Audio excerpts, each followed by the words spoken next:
근데 보면 이제 비트코인이 금융자산이라고 좀 표현을 한다고 한다면 이더리움 이제 기술주에 가깝다라고들 하더라고요. 그래서 이런 차이가 좀 이제 궁금하기도 하고 또 아까 조금 전에 언급한 것처럼 이제 이더리움에 대한 긍정적인 평가하신 분들이 굉장히 많고 이제 기업이 많이 들어와 있잖아요. 그래서 그런 부분에 있어서 혹시 이런 주도권이 바뀔 수 있는 가능성도 있다라고 보세요? 비트코인에서 이더리움으로.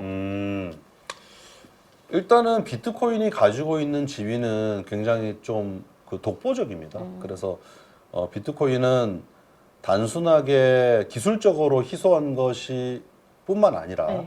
최초의 그 디지털 희소성을 가진 산물이라는 점, 그리고 뭐라고 얘기할까요? 깔 게 없어요. 깔 게 그러니까 뭐 없다. 이런 네. 어떤 이더리움이든 솔라나든 리플이든 각각이 처음에 이 씬에 등장해서 지금까지 흘러오는 과정에서 여러 어떤 공격 포인트들이 있거든요. 근데 비트코인은 초기부터 사토시가 만들고 자기 욕심을 크게 부리지 않고 딱 100만 개만을 이제 별도의 지갑에 보유하고 있을 뿐이고, 사실 그것도 움직인 적이 없고요. 예. 그리고 채굴이라는 것들이 충분히 탈중앙화된 상태로 이루어져 가지고 지금 15년이 온 거기 때문에 이 독보적인 지위는 단순하게 기술적인 게 아니라 뭐랄까 좀 추상적 그런 가치들, 뭐 철학적인 그런 측면에서도 이게 이제 좀 위협할 수 있는 게 없거든요. 그래서 디지털 안전자산으로서의 위치는 좀 그건 굉장히 공고한 것으로 보입니다. 굳건하게 지킬 것이다. 예, 라고 그래서 보시는군요. 이더리움이 그것을 넘어서기는 좀 어렵다고 보고요. 이더리움은 시작 시점부터 뭐 공격 포인트가 많아요, 사실은. 지금 1억 20만 개 정도가 이더리움이 유통되고 있는데 대략 거기 한 70% 정도가 처음에 등장할 때 바로 공격을 나왔어요. 받았나요? 예. 이게 차근차근 해가지고 채굴이 된 게 아니고 이더리움도 처음엔 POW 형태로 채굴하는 형태로 등장했는데 뭐 시작하는 제로블락에서 이미 등장을 했고, 사실 이런 것들 사람들이 잘 모르죠. 예. 그리고 그 과정에서 뭐 여러 가지 문제들이 있거든요. 그 이더리움 좋아하는 분들이 많고 한 거 알지만은 그래서 저는 이제 엄밀하게 비트코인하고 그 외의 알트코인들은 좀 구분을 해서 보고 있습니다. 그래서 이더리움을 포함한 나머지 알트코인들은 일종의 기술 기업에 가깝다. 기술 인프라 혹은 뭐 인프라를 제공하는 기술 기업이라고 뭐 딱 우리가 말하기는 애매할 수 있긴 합니다만 그 파운데이션 형태로 돼 있기 때문에 그래도 어쨌든 어떤 IT 서비스를 제공하는 어떤 단체다. 저는 이렇게 보고 있고, 그것은 어떤 의미에서는 향후에 보다 훌륭한 기술에 의해 가지고 대체될 수 있는 거라고 보거든요. 예. 우리가 인터넷 초기 혹은 또 모바일 생태계 초기에 등장한 굉장히 많은 뭐 IT 서비스들 혹은 뭐 앱들, 우리가 뭐 아이폰 처음 나왔을 때 썼던 앱들 가만 생각해 보시면 지금도 쓰고 있는 게 많지가 않아요. 예. IT 서비스 초기에 2000년대 초기에 뭐 90년대 후반 그때 등장했던 기업들 중에 지금 건재하고 있는 기업들도 많지가 않고, 예. 그것은 무슨 말이냐? 기술에 의해 가지고 또 산업적 트렌드에 의해 가지고 얼마든지 대체될 수 있다는 얘기예요. 그래서 지금 뭐 이더리움, 솔라나, 리플, 뭐 BNB 뭐 굉장히 많은 상위 종목들이 있고 그 밑에 내려가면 뭐 50위, 100위권 코인 뭐 10,000개가 넘으니까 그쵸, 너무 많은데 우리가 알고 있고 이거 뭐 대장주라고 싶은 것들조차도 10년 뒤의 미래를 보장할 수는 없습니다. 예, 그래서 그 부분은 우리가 좀 반드시 인지를 해야 되고, 장기 투자하겠다고 하면 비트코인 중심으로 저는 하기를 권하고 있습니다. 아니, 이제 리플이나 솔라나 같은 알트코인들도 ETF 출시에 대한 얘기가 계속 나오고 있잖아요. 네네네. 그래서 만약에 출시가 된다면 네.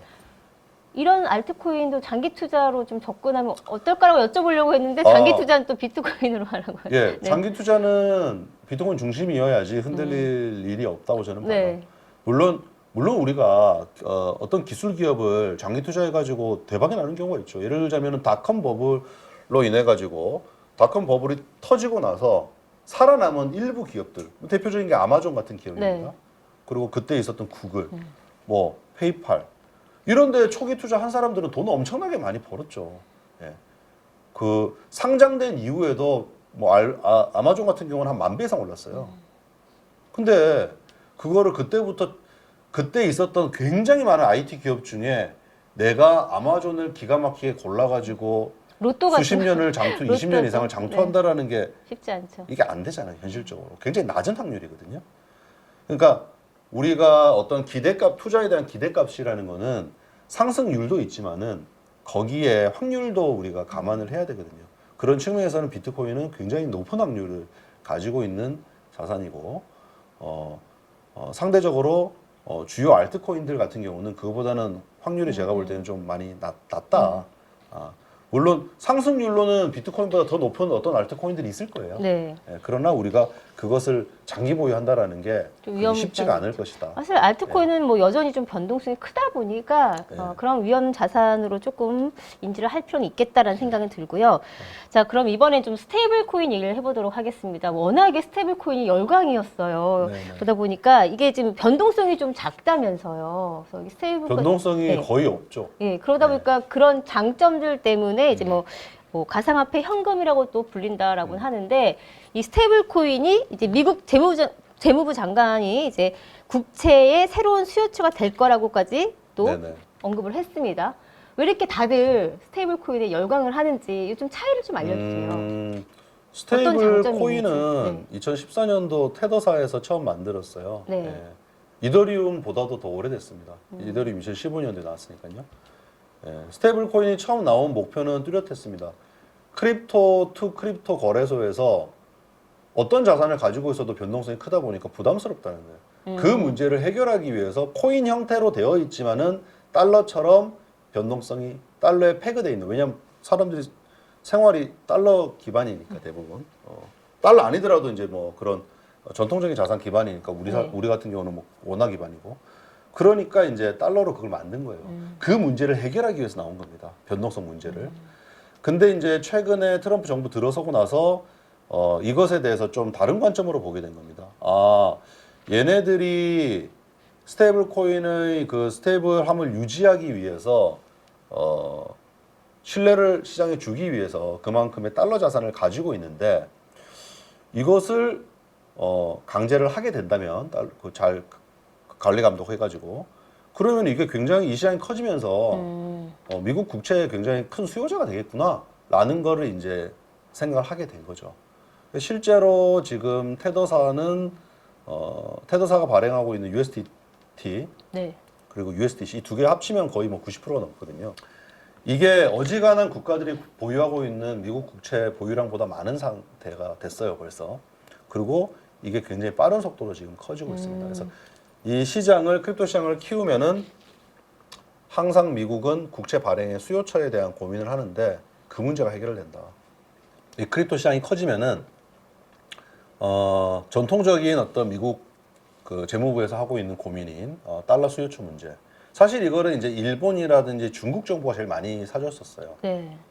근데 여기에는 어떤 정치적인 어떤 약간 텐션도 있거든요. 최근에 중국 정부는 보유하고 있는 미국 국채 보유량을 계속 줄이고 있단 말이에요. 만기 돌아오는 걸 롤오버를 안 하는 거예요. 근데 그 대체제가 이제 크립토 마켓이 엄청 커지고 그러면 비례해가지고 스테이블 코인 시장도 엄청 커질 수밖에 없단 말이에요. 그러면 이게 뭐 중국 필요 없네 이런 생각을 한 겁니다. 예. 즉 경제 규모가 뭐 앞서 제가 보여드렸던 1000트릴리언 달러 시장이 크립토 시장으로 점점 더 이동해 갈수록 달러 스테이블 코인 수요가 커지고 이것이 달러 채권 수요가 돼버리는 거예요. 예. 근데 문제는 이렇게 되면은 다른 나라의 그러니까 미국 사람들만 달러를 쓰는 게 아니고 한국 사람들도 USDT, USDC를 쓰고 있단 말이에요. 그렇죠. 그러니까 여기 리테일, 한국뿐만 아니라 뭐 저기 아프리카 이런 데 있는 그런 개인들조차도 미 국채 수요자가 되는 것과 같아지는 거예요. 그러니까 수요자가 굉장히 넓어지는 겁니다. 네. 왜냐하면 국채라는 게 아무나 살 수가 없는, 왜냐하면 뭐그 거래 단위도 크고 보통 그냥 개인이나 소규모 기업들이 접근할 수 있는 단계가 아니거든요. 뭐 원화 같은 경우도 기본적으로 거래되는 게 100억씩 거래가 됩니다. 거래 단위가. 그렇기 때문에 그걸 뭐 보통 사람들이 접근할 수 있는 마켓이 아닌데 이것들을 아주 쉽게 접근할 수 있다는 거죠. 근데 문제는 이제 이렇게 되면 다른 나라 국가들이 좀 애매해지는 거예요. 왜냐하면은 자국 통화에 대한 보유보다 그렇죠. USDT나 이런 걸로 예. 가지고 있고 싶어진단 말이에요. 그렇죠. 예. 그러다 보니까 이제 주요국에서 나온다는 얘기가 우리도 스테이블 코인을 발행해야 되는 거 아니냐 이런 얘기가 나오는데 사실 참 그게 간단한 문제가 아닙니다. 왜냐면은 그런 이유로 인해 가지고 원화 스테이블 코인을 발행한다고 해서 그것은 진짜 원화 스테이블 코인을 갖고 싶은 니즈가 시장에 존재해 가지고 그 문제를 해결하려는 게 아니잖아요. 아주 이게. 수요도 없는데 만드는 거에 대한 의미가 그런 꼴이 없을 수 있다. 돼버리는 거예요. 수요가 없는 제품을 만들면 어떻게 됩니까? 망하죠. 근데 지금 원화 스테이블 코인의 동인 자체가 좀 애매한 면이 있다. 근데 이해는 합니다. 왜냐면은 달러 스테이블 코인 시장이 커지니까 어쨌든 뭐 통화 주권 얘기도 하고 이러는데 사실 그 문제로 통화 주권 문제를 만든다고 해결되는 문제는 아니에요. 이 국제 금융 시장의 트릴레마라는 개념이 있습니다. 이게 이제 거시경제학 공부하다 보면 나오는 내용이고 특히 우리나라 같이 소규모 개방 경제에는 이것을 피할 수가 없어요. 근데 이게 뭐냐면은 지금 보시고 계신 글자 제가 써놓은 세 가지를 한 국가가 트릴레마가 세 가지를 동시에 못한다는 얘기잖아요. 딜레마가 두 가지 못한다는 거. 네. 세 가지 안정된 환율, 자유로운 자본 이동, 독자적 통화 정책 이거 세 가지를 동시에 다 충족할 수가 없다라는 거예요. 그럼 이걸 선택을 해야 되는 거거든요. 그러니까 대한민국은 뭘 선택했냐면 독자적인 통화 정책을 펼치면서 상대적으로 안정된 외환 시장을 선택을 한 겁니다. 그러려면 자본 이동을 통제를 할 수밖에 없었던 거예요. 그래서 여러분들 다 알고 계시겠지만 뭐 해외 송금 모델라고 하면 연간 한도가 있고 그런 것들을 모니터링하고 외국환 거래법이라는 게 아주 엄격하게 적용되고 뭐 외국 가가지고 도박하고 하는 사람들 다 외국환 거래법으로 처벌받는 거거든요. 예. 그러니까 도박을 한 거 자체를 처벌하는 게 아니고 외국에 가가지고 하는 거를 이제 돈을 갖다가 너 왜 거기다 그렇게 많이 보냈냐 이런 걸로 지금 처벌하는 거거든요. 그래서 이게 이제 큰 우리의 숙제예요. 한국은행이 부담스러워하는 게 그겁니다. 지금 크립토 마켓이 사실상 자유로운 자본 이동을 그냥 하게 만들어 버린단 말이에요. 이게 시장이. 네. 그러면 어떻게 되냐? 통화 정책이 훼손이 되는 거예요. 우리가 코리아 원화를 고유하게 보유를 하고 있으면서 이것들을 독립적으로 통화 정책을 써왔는데 이게 훼손된다. 근데 이거를 만약에 고집하고 하려고 하면 외환시장 변동성이 엄청 커져 버립니다. 예. 이런 문제들이 있어요. 외환시장 변동성 커져버리면 이것 또한 한국은행에서 지금 관리를 하는 부분이거든요. 그러니까 한국은행 입장에서는 너무 머리가 아픈 거예요, 이게 지금. 우리가 그동안 고수해왔던 이 문제들이 이거 지금 너무 훼손이 되는데. 그럼 원화 스테이블 코인을 만든다, 혹은 CBDC를 한다, 라고 해가지고 될 문제냐. 사실 이거는 제가, 굉장히 좀 이거는 국가적 차원에서 많이 논의가 돼야 될 부분이에요. 우리가, 자유로운 자본 이동을 많이 선택을 정말로 하겠다면은, 네. 통화 정책이나 그 외환 시장에 대한 타협을 해야 됩니다. 근데 외환 시장 타협을 해버리면 이거는 환율 변동성 너무 커져버리면 사실상 힘들거든요. 원화를 다 이탈하려고 할 거예요. 그러면은 결국에는 어떻게 되냐? 독립적 통화 정책을 좀 포기하는 상황으로 가야 됩니다. 이게 상당히 좀 골치 아픈 문제거든요. 그래서 이 문제가 간단한 문제가 아니다 보니까 한국은행에서는 부담스러워하는 게 맞는 거고요.